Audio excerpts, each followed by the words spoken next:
Anda bersama saya Fariz Abdul Aziz dan ini tajuk berita malam ini. SATS membuka sebuah kemudahan baharu berupaya mengendalikan sehingga 2 kali ganda jumlah kargo udara setiap hari.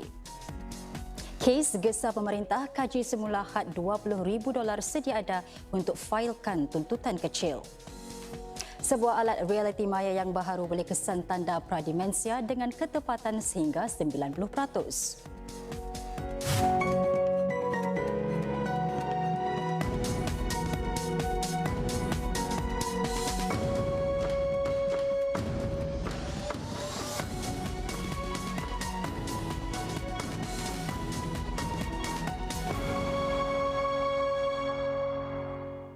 Salam sejahtera. Singapura akan berupaya mengendalikan sehingga 2 kali lebih banyak jumlah kargo udara setiap hari serta pada kecekapan lebih baik. Ini sedang SATS, firma pengendalian lapangan terbang, membuka sebuah kemudahan baharu yang dapat mengurangkan sehingga 20% tempoh memproses pakej-pakej siap dihantar. Lazimnya ia menyatukan bungkusan-bungkusan kecil sebagai satu pakej. Kemudahan yang pertama seumpamanya itu bertujuan untuk menyokong jumlah kargo yang terus meningkat sehingga pertengahan dekad 2030-an nanti apabila Terminal 5 baharu dibuka. Changi adalah antara lapangan terbang paling sibuk di dunia bagi pengendalian kargo udara antarabangsa. Sebagai sebuah hub transit utama penerbangan, masa amat berharga. Sebelum ini, pakej-pakej kargo siap dihantar diproses di 2 lokasi berbeza serta menggunakan hanya satu lorong. Apabila terdapat lonjakan pada kargo udara, keadaan menjadi sesak. Ruang penyimpanan yang terhad juga menimbulkan cabaran. The growth in air freight has made our warehouses a little bit congested on certain, particularly during the peak periods. And we have to create capacity so that we can grow. So this facility will help us decongest the warehouse and it will help us improve the competitiveness of the air hub. Kemudahan baharu ini mempunyai 6 lorong dan kargo boleh ditunda dengan segera ke pesawat untuk dimuat naik. Ini selepas mengesahkan berat serta saiz pakej. Dengan ini, SATS mampu mengendalikan 600 pakej siap dihantar setiap hari meningkat seganda berbanding hanya 300 pakej sebelumnya. Globally is going to grow 3 to 4%, and if Singapore is going to have its share of cargo, that is the volume that we are designing to be able to handle before T5 comes along. Our facility here needs to be able to handle the volume over the next 10 years. Therefore, we need to start to improve the facility, drive new processes to enable us to support the volume growth. Kemudahan tersebut juga akan digunakan untuk menguji dan memperhalusi operasi-operasi yang mungkin digunakan di Terminal 5 dan zon perindustrian Changi East. Badan Pemantau Pengguna Singapura KASE menggesa pemerintah untuk mengkaji semula had $20,000 sedia ada untuk memfailkan tuntutan kecil. Kes demikian bertujuan untuk menyelesaikan pertikaian antara para pengguna dan pembekal. Kes sorot transaksi yang lebih tinggi dalam beberapa pertikaian. Lantas, satu kajian semula akan memastikan pengguna terus mempunyai akses kepada pilihan penyelesaian yang berpatutan. Seorang peguam memberitahu Mediacorp nilai pelbagai kontrak sudah pun meningkat disebabkan inflasi dan kos sara hidup. Kontrak ubah elok rumah contohnya sering melebihi $20,000. And a lot of these people are first-timers. So it's the first time they work with a home renovation contractor. They're not sure how to negotiate the contract. They go ahead and engage. And then when things go wrong and they have a problem, they're stuck. Because if they're going to engage a law firm to sue them, it's going to be very costly. Menurut kes lagi, para pengguna kehilangan lebih $100,000 dalam bentuk wang cengkram kepada pemain industri kecantikan. Jumlah kes pada separuh pertama tahun ini hampir 6 kali ganda berbanding tempoh yang sama tahun lalu. Industri kereta masih mendahului senarai dengan aduan terbanyak dengan kira-kira 580 kes. Suku daripada aduan yang diterima adalah mengenai kenderaannya rosak atau yang tidak sesuai kontrak. KASE encourages consumers to patronize from KASE Trust accredited spas and beauty salons, as they provide consumers with assurances such as mandatory cooling off period and prepayment protection. Sebuah alat realiti maya VR yang baharu berupaya mengesan tanda-tanda prademensia dalam kalangan warga emas dengan ketepatan sehingga 90%. Ia sekaligus memendekkan tempoh saringan daripada berjam-jam kepada sekitar 15 minit saja. Di tengah-tengah kes demensia yang semakin meningkat di Singapura, hanya sekitar 12% penduduk didiagnosis semasa mendapatkan rawatan umum. Prademensia kini disaring melalui penilaian di atas kertas, namun ia tidak mengambil kira kesannya ke atas situasi harian. Dengan alat baharu yang dipanggil Carrier 2, pesakit perlu menyelesaikan satu siri tugasan menerusi realiti maya. Alat itu akan menilai ketepatan dan tempoh mereka menyelesaikan tugas harian seperti mengira wang atau membeli belah. Carrier 2 dibangunkan bersama oleh Poliklinik SingHealth dan firma teknologi tempatan yang mungkin diperkenalkan ke pusat penuaan aktif dan klinik-klinik lain pada masa hadapan. We are trying to use Carrier as a stepping stone, identify the person at risk, do the intervention, track their progress in cognitive health using Carrier 2 and to see whether their cognitive health is maintained or that we can do something about it. At the same time, this is a window opportunity to prepare the caregivers in taking better care of people with cognitive decline. Ibu-ibu menyusu bakal mempunyai ruang khas untuk berbuat demikian di tempat-tempat awam. Sebuah perusahaan sosial menyasarkan untuk menyediakan 300 pot menyusu badan menjelang tahun depan. Go Mama akan memulakan dengan 60 pot menyusu badan secara bertahap-tahap sehingga hujung tahun ini. Sempena meraihkan SG60, pot-pot baharu ini direka dengan tema berasaskan warisan. Ia akan diletakkan di kawasan yang menyaksikan jumlah tinggi pengunjung seperti klinik dan taman. Di acara pelancaran pot itu, Menteri di Pejabat Perdana Menteri Indrani Raja menekankan peranan tempat kerja dalam menyokong golongan ibu yang menyusu. If we are to succeed in having more marriages and encouraging more Singaporeans to pursue their parenthood aspirations, a whole of society approach is needed. Employers, businesses, community partners and individuals will all have to play their part as well. Perdana Menteri Israel dilapor berubah haluan dan ingin perluaskan perang ke atas Gaza dalam usaha menakluki keseluruhan wilayah itu. Ikuti laporannya selepas ini.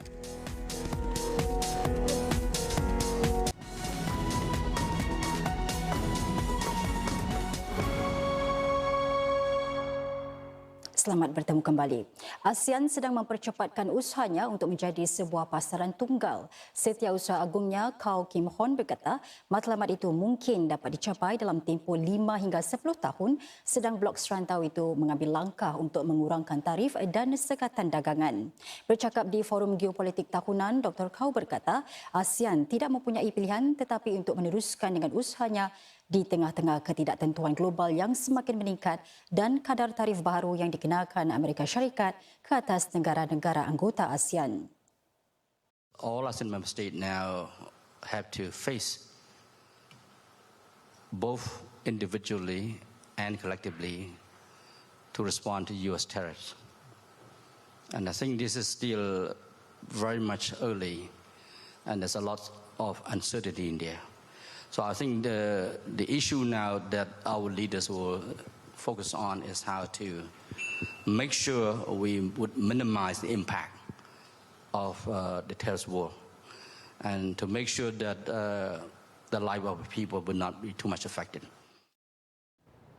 Dalam ucapannya, Dr. Kau juga menekankan betapa pentingnya kedudukan ASEAN sebagai kompas atau petunjuk arah. Ini terutama sekali sedang rantau ini mengemudi apa yang disifatkan sebagai dekad transformatif yang merangkumi cabaran mendesak dan peluang baharu. Perdana Menteri Israel Benjamin Netanyahu dilaporkan berubah haluan dan ingin memperluaskan perang ke atas Gaza dalam usaha untuk menakluki keseluruhan wilayah itu. Gagasan itu bertentangan dengan pendirian Ketua Tentera Israel yang bimbang ia hanya akan membahayakan bagi tebusan yang masih hidup. Encik Netanyahu akan bertemu dengan para anggota Kabinet Keselamatan Israel minggu ini bagi mengambil keputusan. Buat masa ini, IDF dipercayai sudah mengawal 3 suku daripada Gaza. Penaklukan sepenuhnya bermakna seluruh wilayah itu akan berada di bawah kawalan IDF, membuatkan nasib lebih 2 juta penduduk Gaza menjadi lebih suram dan kelam. Sekitar 50 tebusan masih berada dalam genggaman Hamas di Gaza dengan kurang separuh daripadanya dipercayai masih hidup. Dalam pada itu, Kementerian Pertahanan Israel menyatakan negaranya akan membuka semula secara separa perdagangan sektor privat dengan Gaza. Ini bagi mengurangkan kebergantungan kepada bantuan kemanusiaan. Penghantaran seumpama itu akan dibayar menerusi pemindahan bank yang dipantau serta tertakluk kepada pemeriksaan IDF sebelum ia boleh memasuki Gaza. Barangan yang dibenarkan termasuk makanan ruji, buah-buahan, sayur-sayuran, tepung susu bayi dan produk kebersihan diri.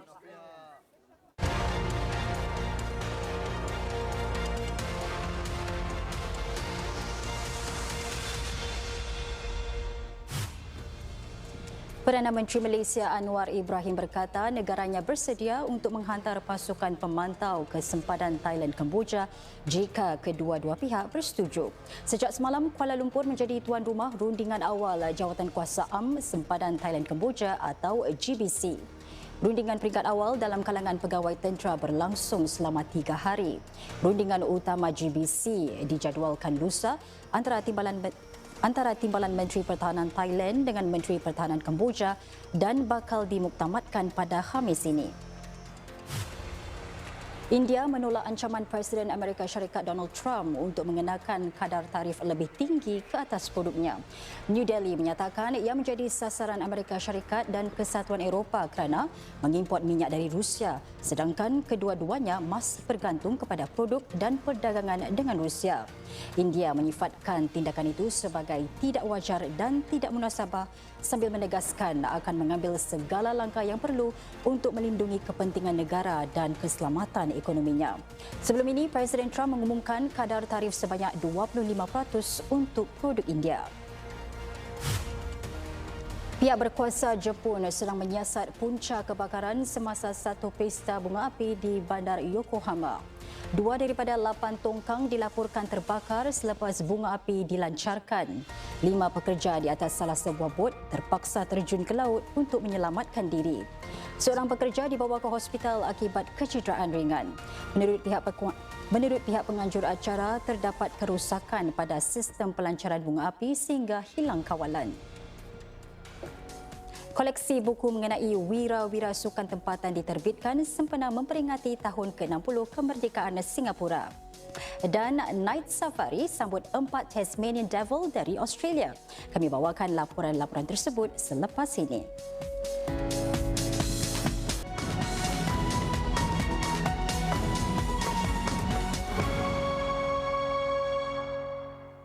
Kita bersua lagi.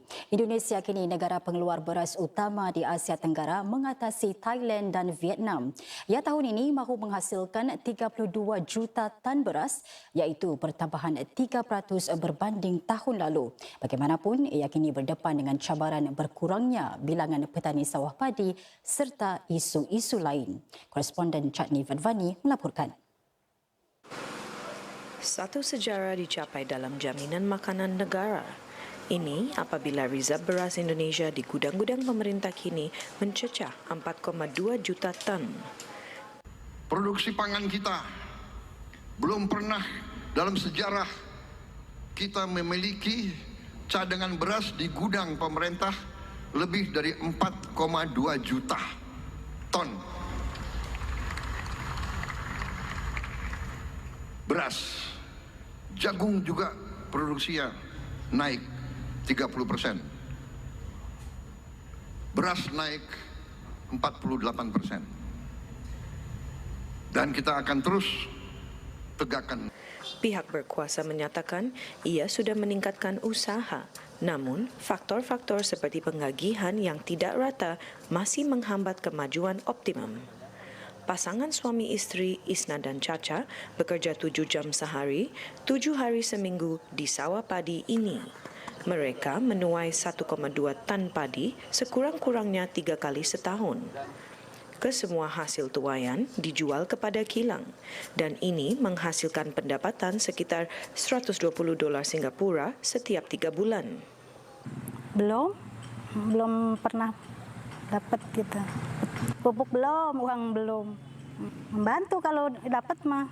Alhamdulillah gitu kalau dapat mah pupuk atau uang gitu untuk sedia makan lah itu sehari-hari kalau uang mah gitu. Kuduna pemerintah teh sebetulnya mah ini teh kuduna mah bisa ngabantu ke petani. Kuduna yang pemerintah ngasih modal, nanti pemerintah kuduna yang ngambil itu yang ini. Jadi pasaran itu supaya rata gitu. Satu lagi ialah isu penukaran tanah. 20 tahun lalu, lebih 25 hektar sawah padi meliputi kawasan ini. Namun sekarang, hanya 7 hektar sawah padi sahaja yang tinggal. Lantaran itu, demi meningkatkan pengeluaran beras, pihak berkuasa kini meningkatkan subsidi bagi penggunaan baja, meningkatkan mesin pertanian, mempercepat jadual penanaman, dan menaikkan harga terendah bagi padi. Namun demikian, ekspor beras belum lagi suatu pilihan memandangkan pemerintah mau terlebih dahulu menjamin rezerv beras domestik dan menilai situasi iklim. Selain itu, mampukah Indonesia berdikari secara mampan dalam penghasilan beras? Kalau kita menggunakan pendekatan sustainability, tentu ada 3 hal yang perlu kita pertimbangkan. Pertama, aspek ekonominya, kemudian aspek sosial dan lingkungan. Kalau kita mau swasembada secara berkelanjutan, 3 hal ini harus utuh, tentu dipayungi dengan policy yang kuat, yang berpihak pada petani, berpihak pada sektor pertanian. Hakikatnya, bilangan petani di Indonesia terus semakin berkurangan dan para penganalisis mengatakan banyak lagi perlu dilakukan untuk menjadikan pertanian lebih menarik. Let's say, as per the agriculture census, 80% of the farmers in Indonesia are above 40. So now in 20 years' time, they will be 60. So the farmers will be aging. So unless and until we maintain that workforce in farm, we cannot sustain the production. Data pemerintah menunjukkan ada 28 juta petani di Indonesia pada 2023, merosot berbanding 35 juta petani pada 2003.